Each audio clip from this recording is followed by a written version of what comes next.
T'es-tu déjà demandé pourquoi cette personne, à qui tu accordes tant de valeur, ne t'offre que des miettes d'attention, d'affection et de considération? La plupart des gens commettent l'erreur fatale de croire qu'avec le temps, celui qui donne des miettes finira par offrir un véritable festin. Mais la réalité est bien différente, et bien plus cruelle que ce que tu imagines. Ce que tu es sur le point de découvrir va non seulement te surprendre, mais aussi te libérer d'un cercle vicieux qui a détruit ton estime de toi et gaspillé tes années les plus précieuses. Les grands philosophes stoïciens connaissaient déjà un secret sur le comportement humain que la psychologie moderne n'a confirmé que des siècles plus tard.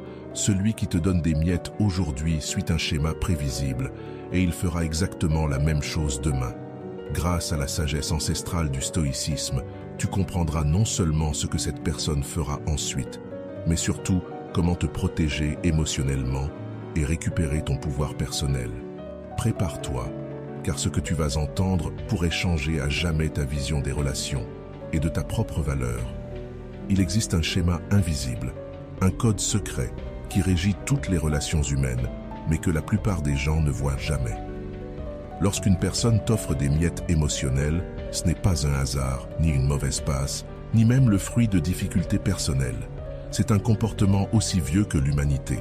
Les stoïciens de la Rome antique avaient déjà observé ce phénomène. Ils avaient remarqué que certaines personnes fonctionnent avec un système de valeurs internes qui détermine exactement combien elles sont prêtes à investir dans chaque relation. Et voici la partie la plus choquante. Ce système ne change pas avec le temps, pas avec les supplications, pas avec les preuves d'amour. Imagine que chaque personne porte en elle une sorte de coffre-fort émotionnel. Dans ce coffre, il y a des tiroirs. Certains sont immenses, d'autres de taille moyenne, et quelques-uns sont aussi petits qu'une boîte d'allumettes. Le tiroir qui porte ton nom détermine exactement la quantité d'attention, d'affection, de temps et de considération que tu recevras. Et souvent, tu découvres avec douleur que ton tiroir a toujours été minuscule. Non pas parce que tu as fait quelque chose de mal ou que tu n'as pas assez donné, mais simplement parce que, dans la hiérarchie de cette personne, tu n'es pas en haut de la liste. Tu as sûrement remarqué des signes, mais tu les as ignorés, espérant que ce n'était que temporaire. C'est toujours toi qui appelles, toi qui proposes de se voir, toi qui entretiens le lien. Peut-être as-tu aussi remarqué que lorsque tu parles, l'autre semble absent, comme si ton attention était un luxe que tu ne méritais pas. Et le plus cruel, ces personnes développent une capacité presque surnaturelle à te donner juste assez pour te garder près d'elles. Un message tendre quand elles sentent que tu t'éloignes. Une attention soudaine quand tu commences à baisser les bras. Une petite surprise quand elles voient que tu remets la relation en question. Ce n'est pas toujours volontaire. C'est un réflexe profondément ancré, un mode de fonctionnement appris avec le temps. Le plus douloureux, c'est que ces personnes ne sont pas nécessairement mauvaises. Elles peuvent être polies, aimables quand ça les arrange, et même montrer de vrais élans d'affection.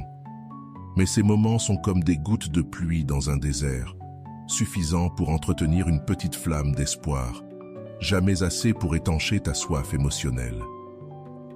Les stoïciens enseignaient que le premier devoir de celui qui cherche la sagesse est de voir la réalité telle qu'elle est, et non telle qu'il voudrait qu'elle soit. La vérité, c'est que ces personnes continueront à te donner des miettes, parce que ça leur suffit pour te garder. Avant de continuer, si tu n'es pas encore abonné à ma chaîne YouTube, je t'invite à le faire dès maintenant. En t'abonnant, tu seras informé de toutes mes nouvelles vidéos, ce qui te permettra de ne rien manquer de contenu précieux. Tu t'es peut-être demandé si tu exagérais, si tu étais trop exigeant, si tu demandais trop. Ces doutes ne viennent pas de nulle part. Ils sont semés dans ton esprit par ces miettes. Chaque petit geste te pousse à croire que tu es injuste, qu'en réalité, l'autre tient à toi, que tu devrais patienter. Mais la vérité, c'est que tu n'es pas fou, pas excessif, et que tu ne demandes pas trop. Tu as simplement reconnu un schéma qui était là depuis toujours. Et une fois que tu le vois clairement, tu ne peux plus l'ignorer. Ce schéma ne parle pas de toi, mais de l'autre. Ce n'est pas un reflet de ta valeur, mais de la capacité limitée de cette personne à créer des liens profonds et sincères. Quand tu acceptes cette vérité, quelque chose de puissant se produit. La brume se lève, la confusion disparaît, et tu peux enfin voir la relation pour ce qu'elle est, et non pour ce qu'elle pourrait être. Mais il y a une dimension encore plus piégeuse. Les miettes d'attention agissent comme une drogue. Ce n'est pas une métaphore poétique, c'est une réalité biologique. Chaque fois que quelqu'un qui t'ignore habituellement t'accorde soudain un geste tendre, ton cerveau libère une grande dose de dopamine, exactement comme lorsqu'on gagne à un jeu de hasard. Et le cerveau adore les récompenses imprévisibles. Elles déclenchent des réactions bien plus fortes que les attentions régulières. Le problème, comme pour toute drogue, ton cerveau développe une tolérance. La prochaine fois, il faudra un peu plus d'attention pour te donner la même euphorie. Et quand cette personne t'ignore à nouveau, le manque que tu ressens est réel et physique. Ce n'est pas du drame, c'est ton cerveau qui réclame sa dose. Voilà pourquoi tu te sens accro, pourquoi tu n'arrives pas à l'oublier. Tu ne luttes pas seulement contre tes émotions, mais contre un système biologique programmé pour te maintenir attaché. Et c'est là que commence ta libération. Comprendre ce mécanisme, c'est briser l'illusion. Voir la vérité, c'est le premier pas vers la liberté émotionnelle. Parce que tu mérites bien plus que des miettes. Tu passes ta vie à courir après une récompense incertaine. Les stoïciens, bien avant que la neuroscience moderne ne le confirme, avaient déjà identifié ce phénomène. Ils l'appelaient les fausses passions. Des émotions intenses basées sur des choses qui échappent totalement à notre contrôle. Ils avaient compris que lorsque tu places ton bonheur entre les mains d'une autre personne, surtout si cette personne est imprévisible, tu deviens son esclave émotionnel. Ce qui rend les miettes d'attention encore plus addictives, c'est l'élément d'espoir. Chaque petit geste, chaque signe, chaque mot nourrit la fantaisie que cette personne a enfin réalisé ta valeur. Tu interprètes chaque message, chaque regard, chaque petite faveur comme la preuve que les choses sont en train de changer. Cette espérance constante te maintient dans un état d'attente à la fois douloureux et agréable. Tu te surprends à vérifier ton téléphone toutes les 5 minutes, à analyser chaque interaction, à chercher des indices, à tenter de déchiffrer un soi-disant code secret qui révélerait enfin l'amour caché derrière ses comportements. Mais la vérité, c'est qu'il n'y a aucun code à déchiffrer, aucun amour dissimulé à découvrir. Il n'y a qu'une personne qui a appris, consciemment ou non, qu'elle peut te garder près d'elle en t'offrant le minimum possible. Et plus tu acceptes ces miettes, plus tu lui enseignes qu'elles suffisent. Le cycle devient encore plus cruel lorsque tu commences à te sentir reconnaissant pour ces miettes. Un simple bonjour, après une semaine de silence, te fait l'effet d'un cadeau. Une invitation de dernière minute à une sortie sans intérêt te laisse sur un nuage pendant des jours. Et le jour où tu te surprends à remercier quelqu'un pour t'offrir les restes émotionnels qu'il ne donne à personne d'autre, c'est la preuve que tu es devenu accro au schéma. Une personne qui connaît sa valeur ne remercie pas pour le minimum. Elle reconnaît ce minimum pour ce qu'il est, insuffisant. Elle cherche des relations où elle peut donner et recevoir une abondance émotionnelle. Ce qui est le plus triste, c'est de réaliser tout le temps et l'énergie que tu as gaspillé à essayer de transformer des miettes en festin. Tout ce temps passé à analyser chaque mot, chaque silence, à justifier son comportement comme si c'était des gestes précieux. Pendant que tu étais hypnotisé par ces miettes, les personnes qui auraient réellement valorisé ta présence sont passées inaperçues. La bonne nouvelle, c'est que comme pour toute addiction, il est possible de se libérer de ce cycle. Mais la première étape, c'est de reconnaître ton addiction, d'accepter que le problème n'est pas le manque d'amour de l'autre, mais ton excès de tolérance, et de comprendre que ton bonheur ne peut pas dépendre de doses imprévisibles de validation externe. Car voici ce que tu dois savoir. Lorsqu'une personne adopte le schéma de ne te donner que des miettes, elle ne s'arrête jamais là. Il existe une progression naturelle et prévisible dans son comportement, une logique cruelle mais précise. Et plus tu acceptes ces miettes, plus cette progression s'accélère. Au début, les miettes peuvent te sembler suffisantes. Un message par-ci, un rendez-vous par-là, quelques instants d'attention sincère. Tu te dis que c'est mieux que rien. Mais cette résignation est exactement la lumière verte qu'elle attendait. Elle teste jusqu'où elle peut tirer la corde. Et quand elle réalise que tu ne pars pas, que tu acceptes le minimum, quelque chose change à jamais dans votre dynamique. La première étape, c'est la diminution de la qualité des miettes. Si auparavant ces messages étaient en chaleureux, ils deviennent froids et monosyllabiques. Si vous pouviez parler pendant des heures, elle écourte désormais les conversations. Si elle se souvenait de tes dates importantes, elle les oublie. C'est une lente érosion de la considération qu'elle te portait. Mais ce n'est pas la partie la plus douloureuse. Le pire, c'est l'augmentation de son indifférence émotionnelle. Elle ne prend même plus la peine de faire semblant. Elle annule vos rendez-vous au dernier moment, te laisse parler seule, répond à tes messages importants avec un simple emoji, ou pas du tout.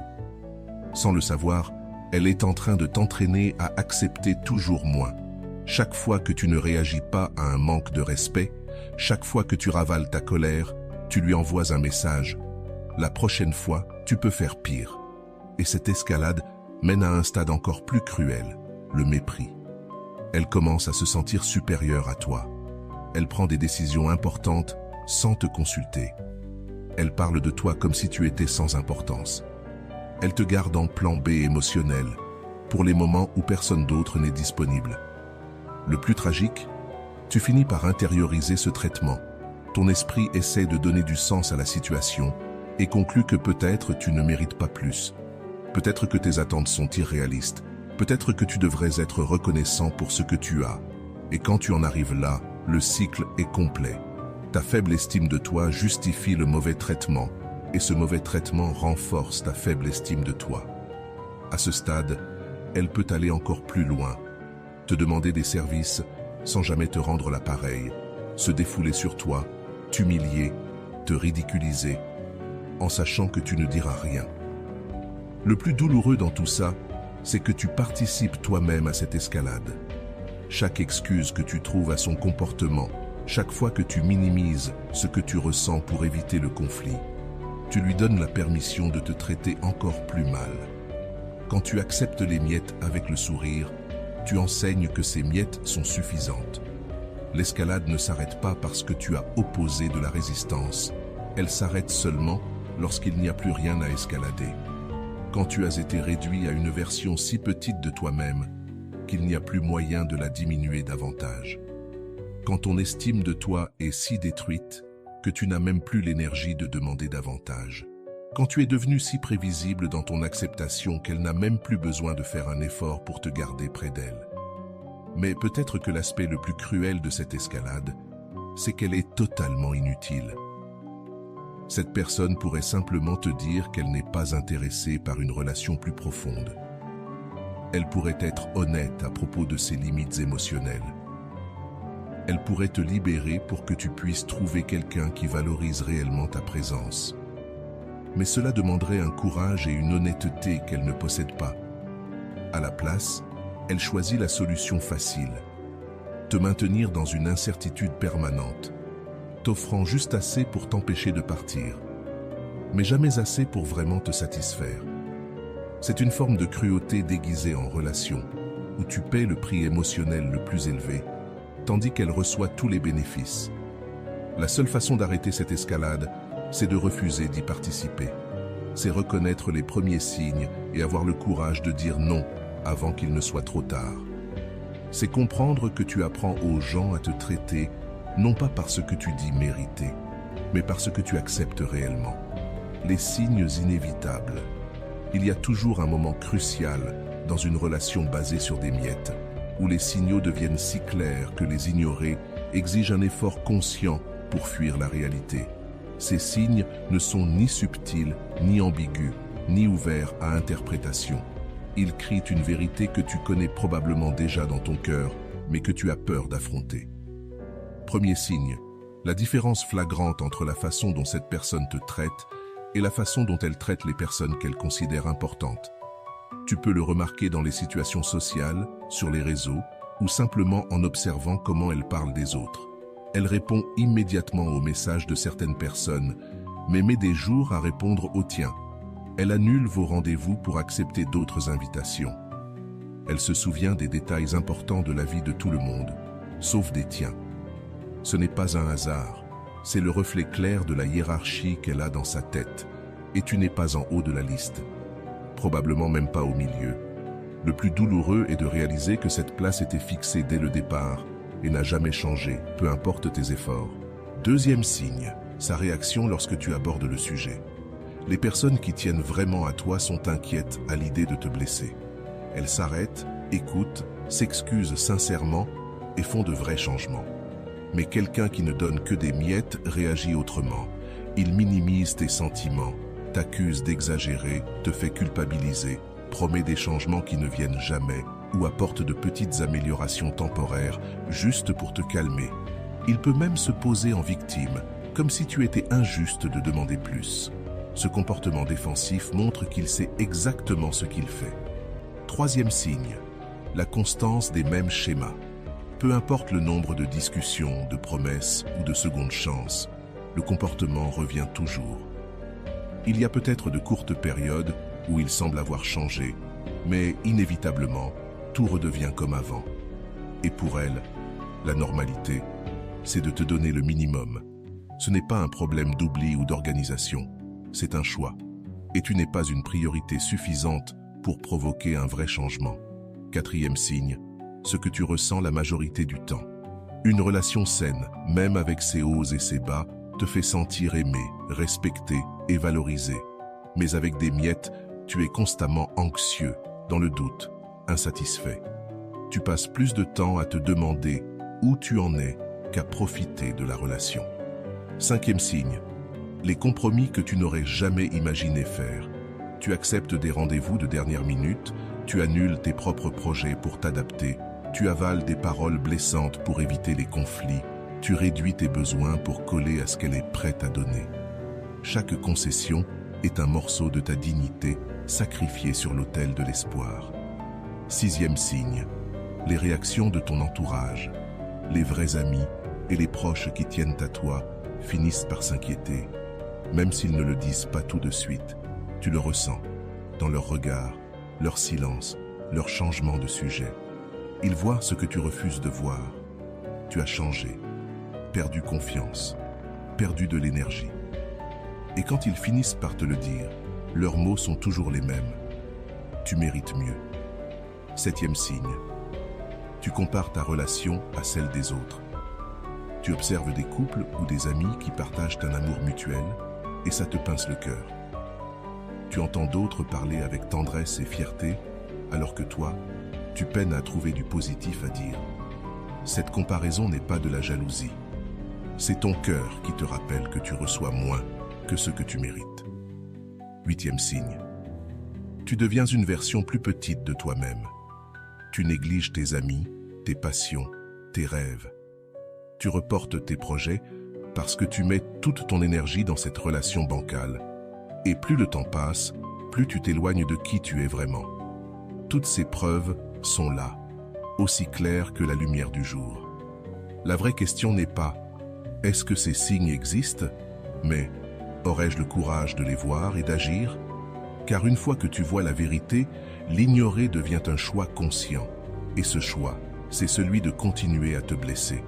Parfois, quelque chose en toi fait simplement « clic » et tu vois toute la situation avec une clarté qui te semblait autrefois impossible. Les anciens philosophes stoïciens appelaient cela l'éveil de la raison. Le moment où tu parviens enfin à séparer ce que tu ressens de ce qui se passe réellement. Cet éveil ne se produit pas du jour au lendemain. C'est un processus qui commence lorsque tu cesses de lutter contre la réalité et que tu décides enfin de la regarder en face.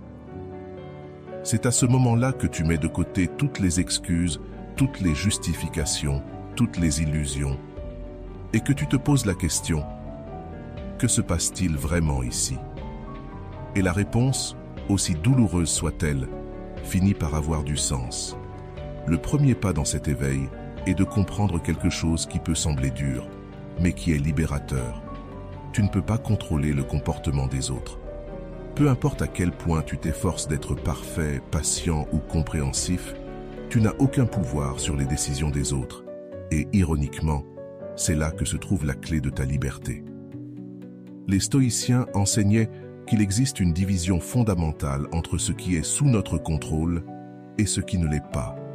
Ils appelaient en cela la dichotomie du contrôle. C'est sans doute le concept le plus puissant pour quiconque est prisonnier de relations toxiques.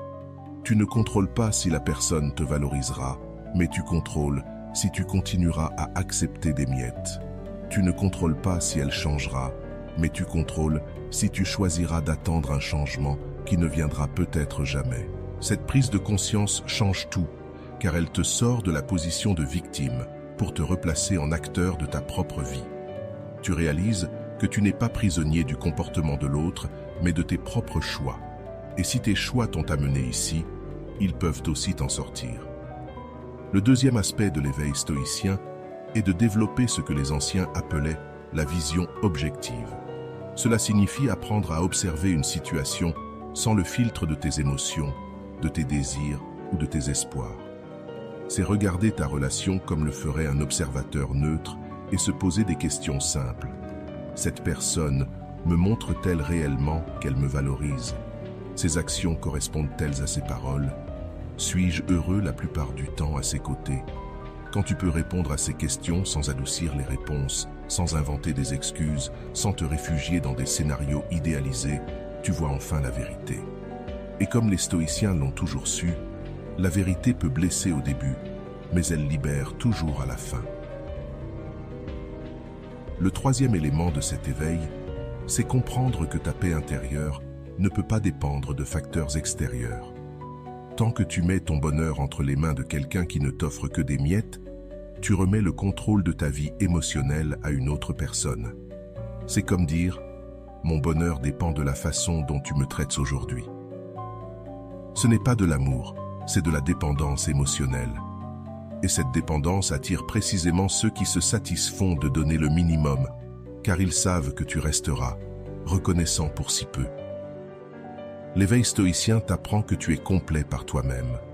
Ton bonheur, ta paix, ta valeur n'ont pas besoin d'être validés par qui que ce soit. Cela ne veut pas dire que tu ne dois pas désirer des relations profondes et sincères, mais que tu les veux depuis un lieu de force et non de manque. Et quand tu arrives à ce point, quelque chose d'étonnant se produit. Tu deviens naturellement moins accessible aux personnes qui offrent des miettes et plus attirant pour celles qui ont un amour véritable à donner. C'est comme si ta fréquence émotionnelle changeait et que tu commençais à attirer des gens qui vibrent sur la même longueur d'onde que toi. Le quatrième aspect de cet éveil est ce que les stoïciens appelaient le courage moral. Agir selon tes valeurs, même lorsque c'est difficile, même lorsque ça fait mal, même lorsque personne ne comprend. C'est avoir le courage de dire non à des relations qui ne te servent pas, même si cela signifie être seul pendant un temps. Beaucoup restent coincés dans des relations faites de miettes par peur de la solitude. Mais l'éveil stoïcien t'enseigne qu'il y a une grande différence entre être seul et se sentir seul. Tu peux être entouré et profondément isolé si personne ne te voit vraiment. Et tu peux être seul et en paix si tu es en harmonie avec toi-même. Le cinquième élément est de comprendre qu'établir des limites n'est pas de la cruauté, mais de l'amour-propre. Dire à quelqu'un « je n'accepte plus d'être traité ainsi » n'est pas être exigeant, c'est définir un standard minimum de respect. Les limites ne sont pas des murs qui éloignent les autres, ce sont des filtres qui laissent entrer les bonnes personnes et éloignent celles qui ne veulent offrir que le strict minimum. Enfin, peut-être l'aspect le plus puissant de cet éveil, réaliser que tu as toujours eu la clé de ta propre prison émotionnelle. Tu as toujours eu le pouvoir de dire non aux miettes et oui à l'abondance. Ce qui te manquait, c'était le courage de l'utiliser. Et quand tu choisis enfin de t'élire toi-même, les gens qui comptent vraiment restent et restent d'une manière plus authentique et respectueuse. Ceux qui ne savaient offrir que des miettes disparaissent ou changent leur comportement en comprenant qu'ils n'ont plus le pouvoir de te retenir avec si peu. L'éveil stoïcien ne consiste pas à devenir dur ou insensible, mais à devenir sage et sélectif. Il s'agit de reconnaître que ton temps, ton énergie et ton amour sont précieux et doivent être investis là où ils sont vraiment honorés. Vient alors l'étape la plus pratique, le blindage émotionnel. Ce n'est pas se fermer au monde, c'est apprendre à ressentir pleinement sans se laisser détruire par ceux qui ne méritent pas l'accès à tes émotions les plus profondes. C'est comme installer un filtre qui ne laisse passer que les énergies qui nourrissent ton bien-être. Le premier composant de ce blindage, c'est la vigilance intérieure. Être conscient de tes propres schémas émotionnels et des pièges que ton esprit peut créer. Reconnaître les premiers signes que tu recommences à accepter des miettes, cette gratitude excessive pour de petits gestes, cette habitude d'excuser des comportements incohérents, ou encore cette tendance à réduire tes besoins pour t'adapter à ce qu'on te donne. Ce n'est pas de la paranoïa, c'est de la lucidité. C'est savoir où tu es vulnérable pour mieux te protéger. Parce que dans le monde des relations, tes faiblesses sont souvent liées à tes besoins émotionnels non comblés et à tes peurs les plus profondes. Et une fois que tu en as conscience, tu deviens capable de reprendre le contrôle. Le deuxième élément de ton blindage émotionnel consiste à créer ce que l'on pourrait appeler des règles non négociables. Ce sont des critères clairs et objectifs sur la manière dont tu acceptes d'être traité. Des critères qui ne changent pas selon ton humeur, ta solitude ou ton espoir que quelqu'un finisse par changer.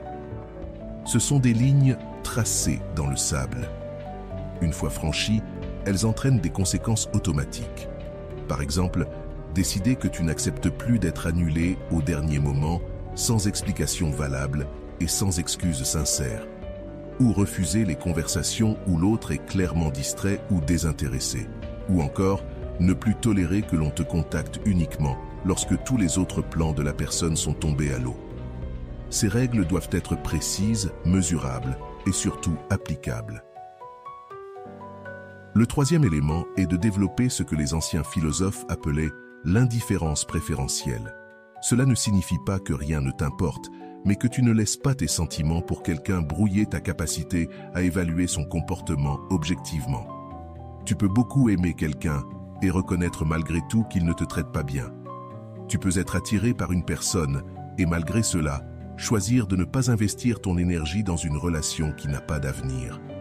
Cette indifférence préférentielle est l'une des compétences les plus difficiles à acquérir, car elle va à l'encontre de tous les contes de fées qui nous répètent que l'amour triomphe de tout.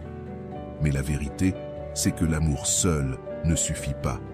Il doit être accompagné de respect, de considération et d'efforts sincères. Ta protection émotionnelle t'apprend à valoriser l'ensemble du package, pas seulement le sentiment isolé.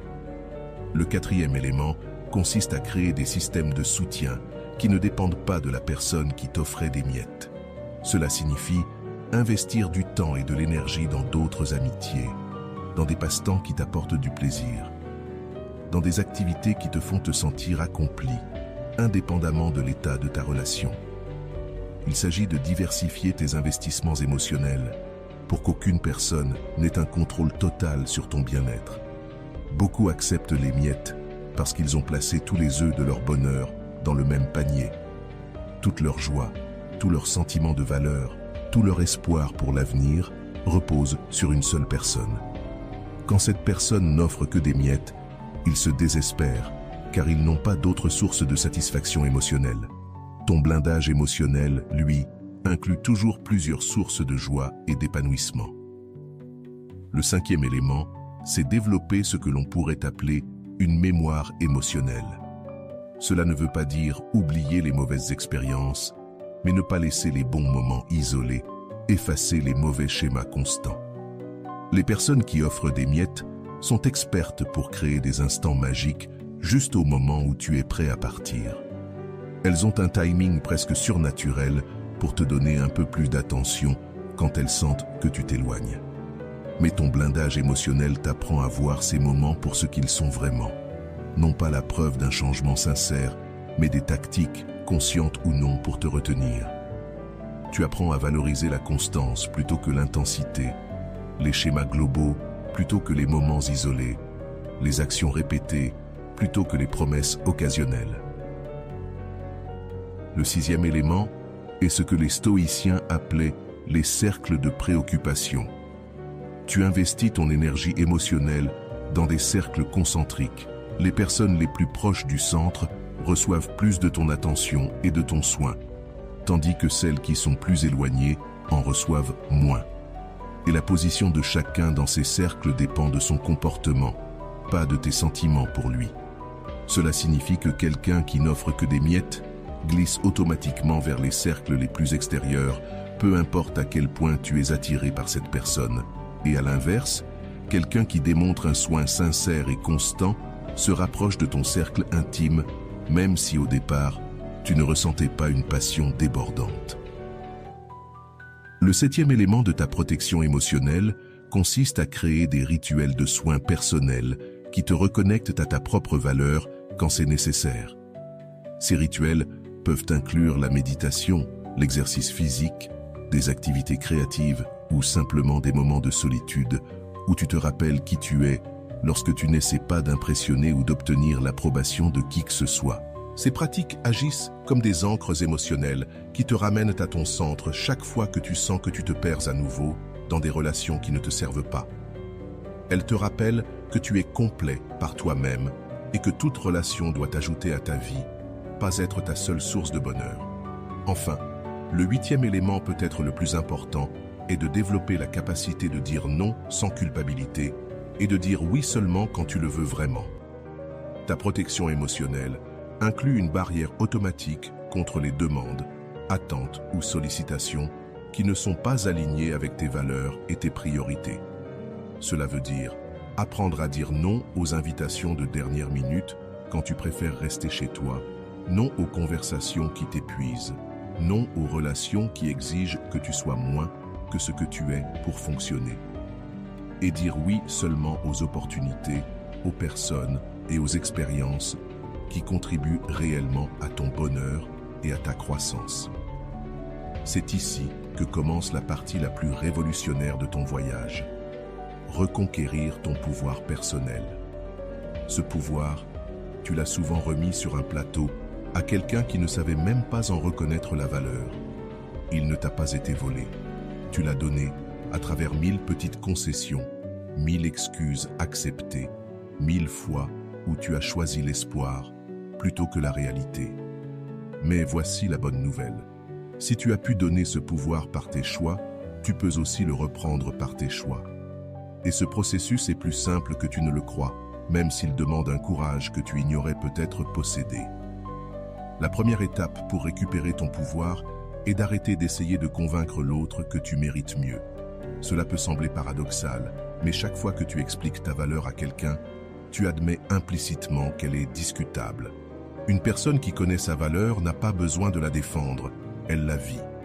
Pense-y. As-tu déjà essayé de convaincre quelqu'un que le soleil brille?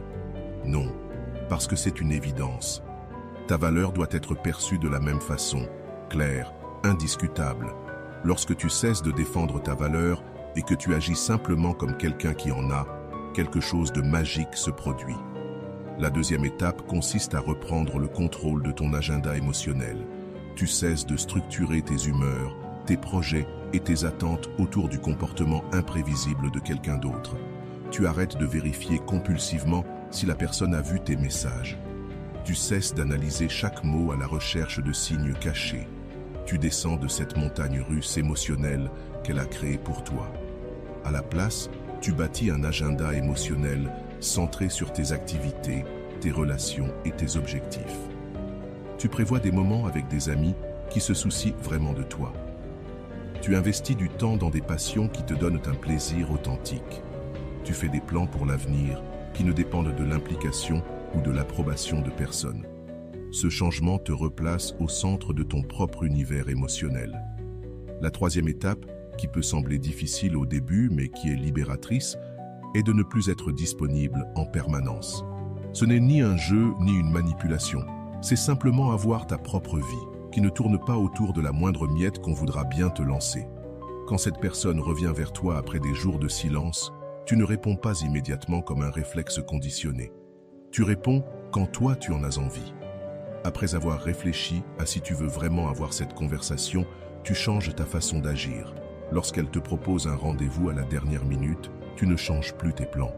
Tu refuses poliment si tu as déjà un autre engagement, même si cet engagement consiste simplement à passer une soirée tranquille chez toi. Ce changement de comportement crée un choc dans le système que vous aviez tous les deux instauré.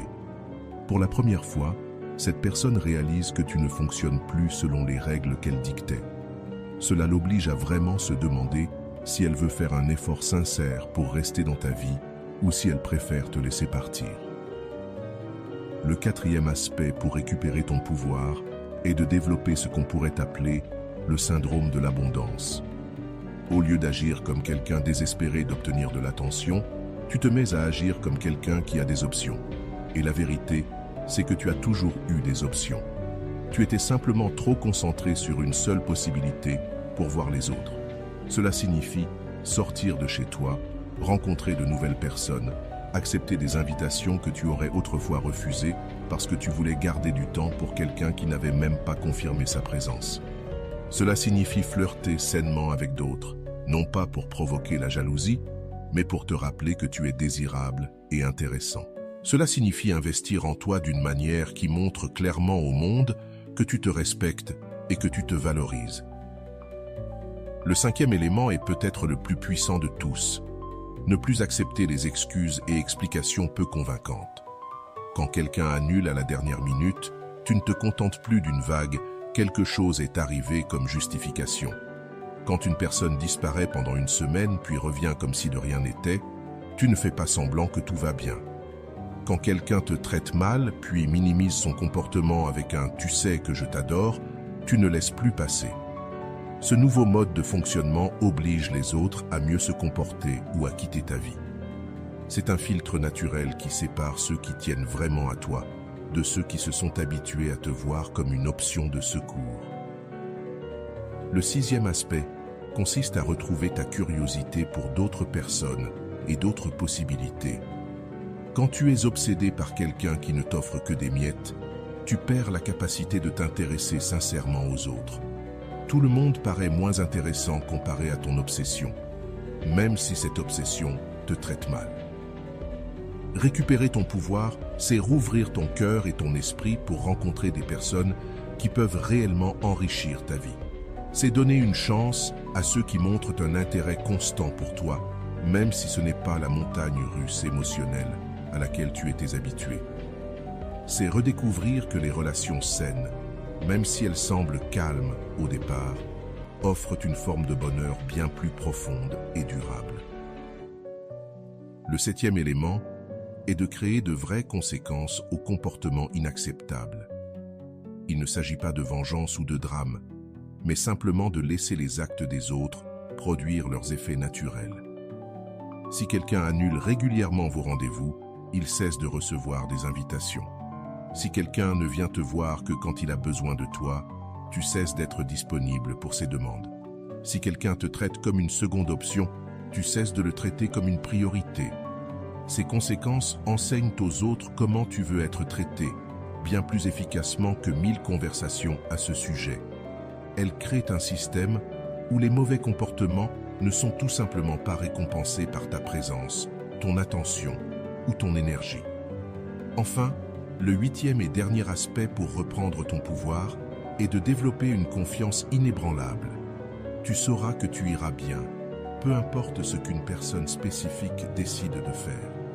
Cela ne veut pas dire que tu ne te soucies de personne, mais que tu refuses de laisser qui que ce soit avoir un contrôle total sur ta joie. Tu développes la certitude que si quelqu'un quitte ta vie, tu rencontreras des personnes encore meilleures. Si quelqu'un décide de ne pas te valoriser, tu trouveras quelqu'un qui le fera. Si quelqu'un t'offre seulement des miettes, tu auras la force de refuser et d'aller chercher l'abondance ailleurs. Cette confiance devient une prophétie autoréalisatrice. Lorsque tu crois vraiment que tu mérites le meilleur et que tu agis en conséquence, tu attires ce meilleur. Quand tu cesses d'accepter des miettes, les gens commencent soit à t'offrir un véritable festin, soit à quitter la scène pour laisser la place à ceux qui sont prêts à le faire. Reprendre ton pouvoir ne consiste pas à te venger de ceux qui t'ont donné si peu, mais à te reconnecter avec la personne forte, précieuse et complète que tu as toujours été, mais que tu avais oubliée pendant un temps. c'est redevenir le protagoniste de ta propre histoire, plutôt qu'un simple personnage secondaire dans celle de quelqu'un d'autre. Et voilà, j'espère que vous avez trouvé beaucoup de valeur dans cette vidéo. Merci d'être resté jusqu'à la fin de cette vidéo. J'adore quand vous faites ça. Si vous voulez une autre vidéo sur ce sujet, écrivez en commentaire. J'en veux encore plus. J'espère vous revoir dans une autre vidéo. Merci pour ton temps. Prends soin de toi et à bientôt.